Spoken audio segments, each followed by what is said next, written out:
This is a short video just to demonstrate some diagnostics that I'd like you to evaluate for me. We'll be working together obviously, but when you first bring your dog home, there are a couple of things I'd like to learn, a baseline, so to speak. So I want to start with our body language.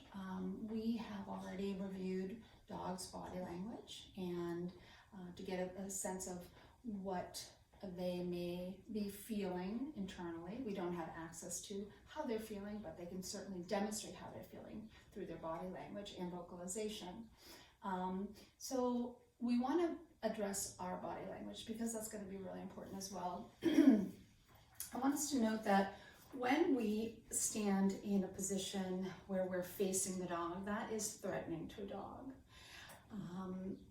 So innately a dog will feel threatened if we're facing them like this. Certainly if we lean into them, and oftentimes people will lean into the puppy, or the dog, and some dogs don't feel comfortable. So they may wish to avoid or escape and find some distance, seek some distance from our threatening, what they perceive as threatening, where we don't intend to threaten, obviously. But again, this is where there's a disconnect and miscommunication between two species. So rather than lean in, directly look at the dog, stand to the side, and you'll notice that dogs will do this body posturing among themselves. They will either turn away, turn their head away, or turn to the side to then communicate, I am not a threat, I am not going to invade your space or hurt you. Okay, so I find myself over years, having been doing this, always, regardless of the dog, always standing to the side. Okay? So when we go through this diagnostic, I just want you to be mindful of your body language. Okay, so first thing we want to know is gaze. Is your dog able to check in with you or look at you? How comfortable does your dog feel looking in your face? Again, we don't know the history of our dogs, whether it was a puppy, an adolescent, or you acquired your dog as an adult or senior. We don't know how comfortable they feel. We don't know, again, their history. They may have been wandering for a long time. There are some feral dogs that are acquired as well by humans. So we want to make sure that we know how comfortable our dogs feel. So again, innately, our dogs do not feel comfortable looking directly at another species that is threatening, whether it's a conspecific, another dog, or a different species altogether. So, you know, George here is lying down. I can't demonstrate it, but just, you know, look at your dog and for a couple of seconds, and do they look or do they look away? And just note that. I don't want you to stare hard in your dog's face, but just look at your dog for a couple of seconds.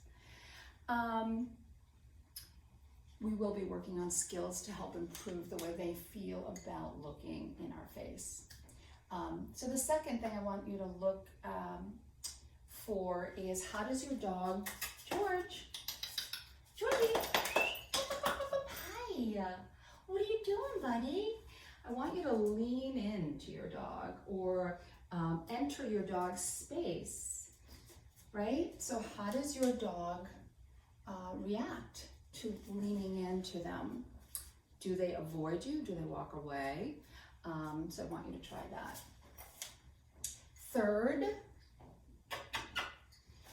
how does your dog react to that sound?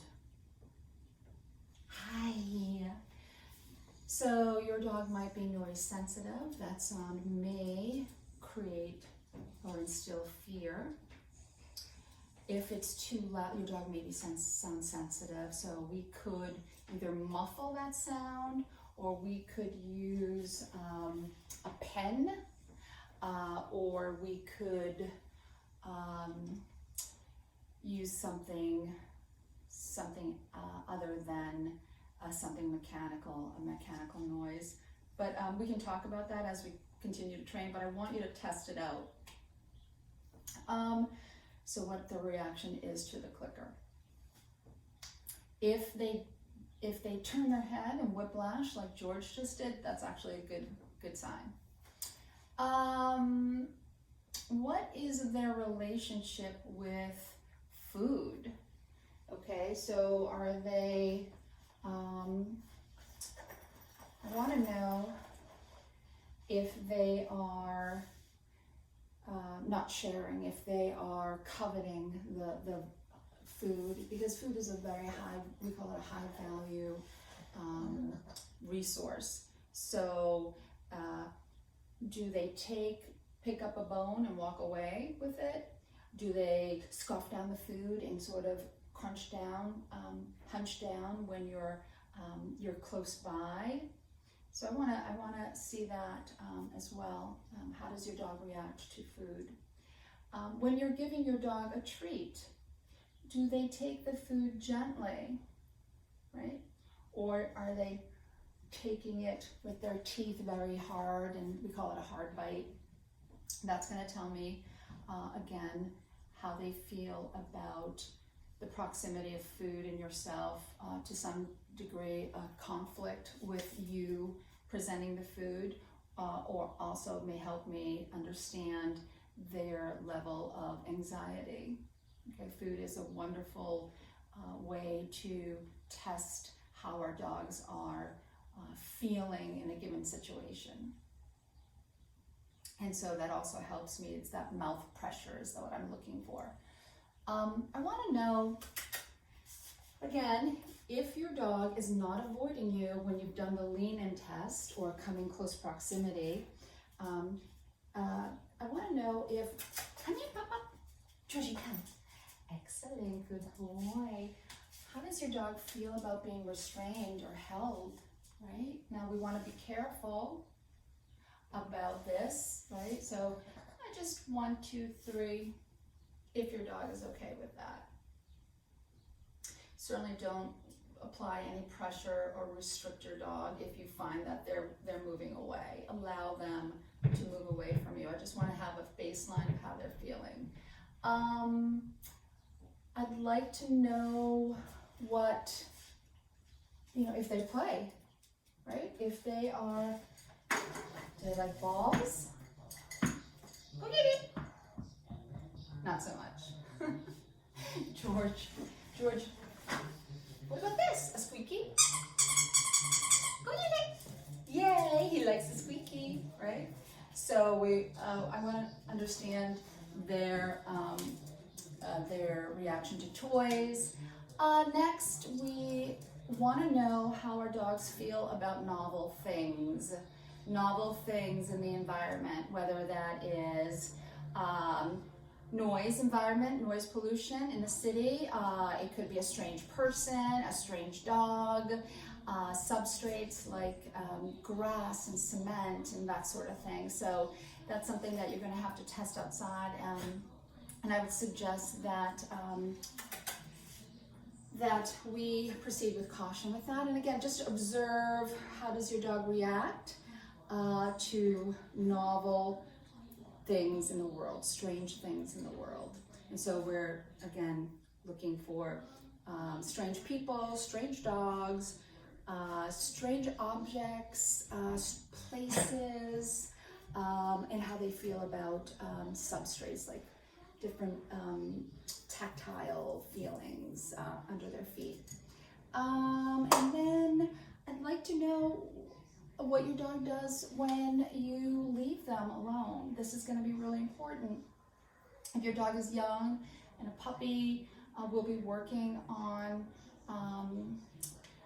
independence and crate training. If you've acquired a dog that's a little bit older than 6 months, again, we don't know their learning history. So especially dogs that have gone through a foster care type system, a rescue or shelter. Again, we don't know where they're coming from, and we find that they have these dogs have been through a lot of trauma, and they may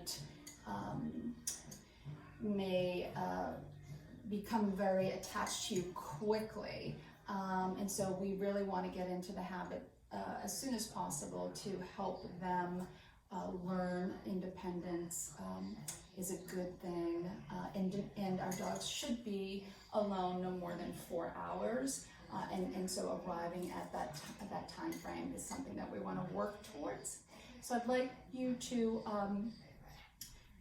test the departure. You could certainly film it. And if you have a device where you could watch your dog when you leave, if your dog starts getting really upset, vocalizing, barking, scratching at the door, pacing, we certainly don't want to stress your dog, so I would come in immediately and give me a call if that's going on. If you find your dog just kind of checks, where are you? You gone? Okay, and then disengages and goes back to doing something else, maybe playing with their toy or a stuffed Kong that you left them. That's great. But I just want to get a feel for our dog's baseline. And last, crates are an important, they're a good tool to use for young dogs, puppies that have issue with bladder control. Once we've ruled out that there's no, really, really young dogs, puppies that need to learn to hold their bladder, it's a great tool. But I'm not a huge fan, but we can work with it. And I certainly am not a fan of using crates for adolescents and older dogs. But if you have a puppy or an older dog, test a crate if you have one, if you'd like to use it. And if your dog has a really hard time and panics, then I would say, let's mix the crate all together. We can get a sense. You don't necessarily have to have a crate. Containing our dog in an area in our home is ideal with the crate open. That's something that we can do as well if we find our dog is having a hard time. So this is about understanding our dog and discovering our dog in this phase, and I appreciate your time in helping with these diagnostics, and I will talk to you soon.